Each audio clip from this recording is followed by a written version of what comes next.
Hi everyone and welcome to our podcast about gender equality. My name is Ian Clark. Carissa Rosenlund. Hi, I'm Natalie Wendt. Sarah Skousen. I'd like to start by talking about inequality between all people. So not just gender, but all people of Pakistan. And more specifically, I will talk about inequality between the rich and the poor. So to start out, I like to read this quote to you. It says, children born in income-poor families in Pakistan in the year 2010 to 2011 are less likely than those born in the year 1994 to 1995 to break their poverty trap and move to the middle class category. This is just amazing that within 15 years, this is becoming more and more of a problem. One saying I would like to use for this section is, the rich stay rich and the poor stay poor. There is a study that shows that 40% of sons born to the bottom quintile father remain in the bottom quintile. And there's been only about 9% to make it to the top, while 52% of the sons born to rich remain rich. So what does this mean for these people, for these children? Only 82% of the richest attend school, while only 50% of the poorest attend school. That is a big difference. Education is very important, and the fact that the poor people are not able to go means they're going to stay because they won't have the necessary knowledge to progress and become a greater impact on society. And because of this and other statistics, Pakistan is the second country in the world with the highest percentage of out-of-school children. Our group decided to do gender equality in Pakistan. The first few things are some of the stats we'd like to look at that we found in our research. First is primary education. This is just the enrollment pictured of the differences between male and female in that education. We can see in 2000 there was a huge gap between males and females, where females were about 47% and males were taking about 69%.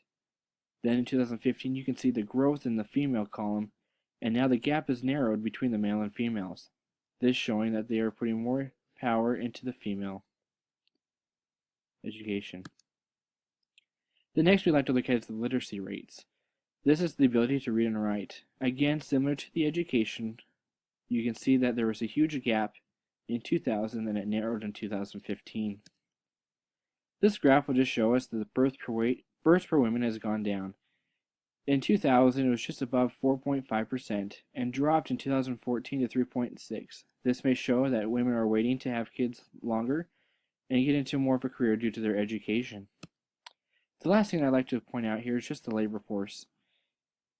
All these graphs here will show that males have the higher in each category, the low income, the mid income, and the high income, but showing that the females are close by, meaning that they are having a good edge in trying to get into the workforce.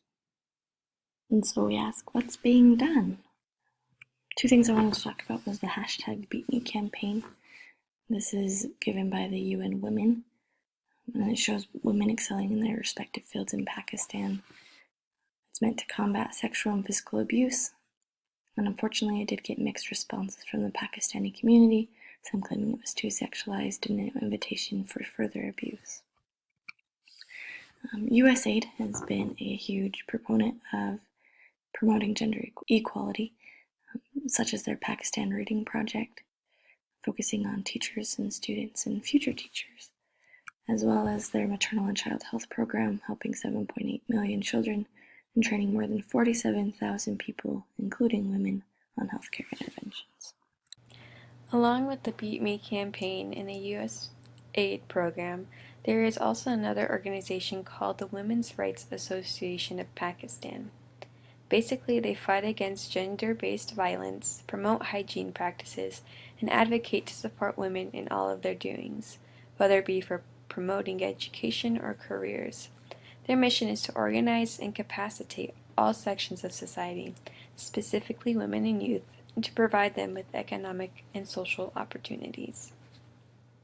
Last year, in 2016, there was an act that was passed. It is called the Punjab Protection of Women Against Violence. It was the first legislation of its kind in Pakistan and of the region. This new law intends to criminalize all forms of violence against women. It has its own implementation structure called Violence Against Women Centers. It is a place for female victims of violence to go to receive first aid, police reporting, prosecution, medical examination and treatment, psychological evaluation, and counseling, as well as post-trauma rehab. I think that this empowers women in Pakistan as well as women in the rest of the world. They have set a bar in the Middle East of women's rights and the fight for them. Women have come a long way in Pakistan and are realizing that they do want safer lives, better education, and better jobs. Women of Pakistan feel empowered to change and are receiving the help and strength to do so. They are no longer standing on the sidelines and watching. They are finally a part of their society and helping build each other up.